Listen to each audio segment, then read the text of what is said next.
ഇന്ന് ഞാൻ ഉണ്ടാക്കാൻ പോകുന്നത് ഇതുപോലത്തെ ഒരു വെറൈറ്റി ആയിട്ടുള്ള പുഡിംഗ് ആണ്. നിങ്ങൾക്ക് ഈ വീഡിയോ കണ്ടിട്ട് ഇഷ്ടമാവുകയാണെങ്കിൽ ലൈക്ക് ചെയ്യാനും ഷെയർ ചെയ്യാനും മറക്കരുത്.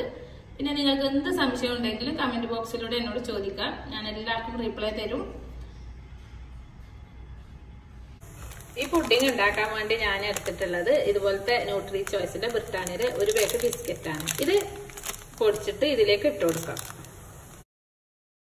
ഇത് ഇനി ഒന്ന് പൊടിച്ചെടുക്കണം. പൊടിച്ചെടുത്തിട്ടുണ്ട്. ഇതിന് നമുക്ക് നമ്മുടെ പുഡിംഗ് ട്രേയിലേക്ക് ഇട്ട് കൊടുക്കാം.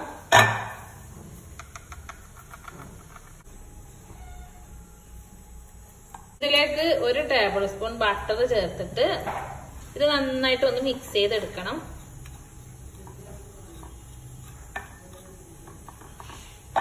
ഇത് ചെറിയ ട്രേ ആയതുകൊണ്ടാണ് 1 പേക്ക് ബിസ്ക്കറ്റ് എടുത്തത്. നിങ്ങളുടെ അടുത്ത് കുറച്ച് വലിയ ട്രേ എല്ലാം ആണെങ്കിൽ 2 പേക്ക് ബിസ്ക്കറ്റ് എടുക്കേണ്ടി വരും. ഇനി ഇത് ഒരു സ്പൂണ് വെച്ചിട്ട് ഇതുപോലെ പ്രസ് ചെയ്തെടുക്കണം. ഇനി നമുക്കിത് ഫ്രിഡ്ജിൽ കൊണ്ടുവെക്കാം. ഇനി എന്താ വേണ്ടതെന്ന് വെച്ചാല് ഒരു വലിയ ക്യാരറ്റ് എടുക്കാം. ഇത് ചെറുതായി തൊലിയെല്ലാം കളഞ്ഞിട്ട് ചെറുതായി കട്ട് ചെയ്തെടുക്കണം. ഈ ക്യാരറ്റ് നന്നായി വേവിച്ചെടുക്കണം.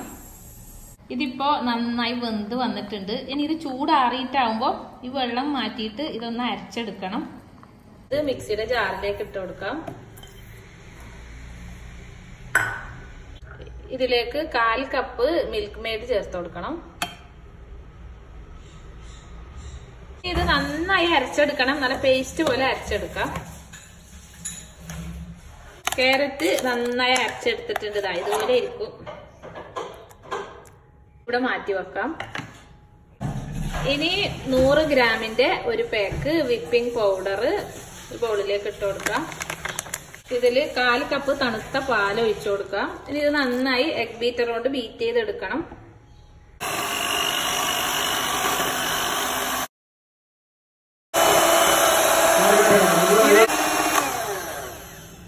ഇപ്പൊ നന്നായി ബീറ്റ് ചെയ്തെടുത്തിട്ടില്ലേ. ഇനി ഇതിലേക്ക് അരച്ചു വെച്ച ക്യാരറ്റ് മുഴുവനും ഇതിലേക്ക് ചേർത്ത് കൊടുക്കണം.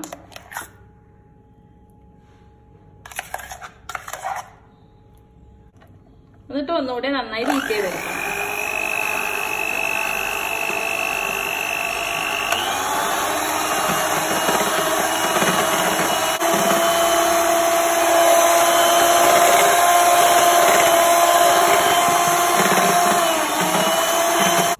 ഇതിപ്പോ റെഡി ആയിട്ടുണ്ട്.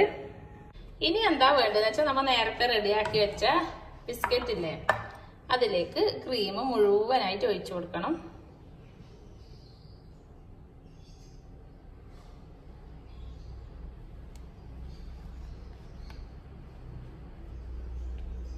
ഇത് ഒരുപോലെ നിരത്തി കൊടുക്കാം. ഇനി ഇതിന്റെ മുകളിൽ നമുക്ക് കുറച്ച് നട്ട്സ് ഇട്ട് കൊടുക്കാം.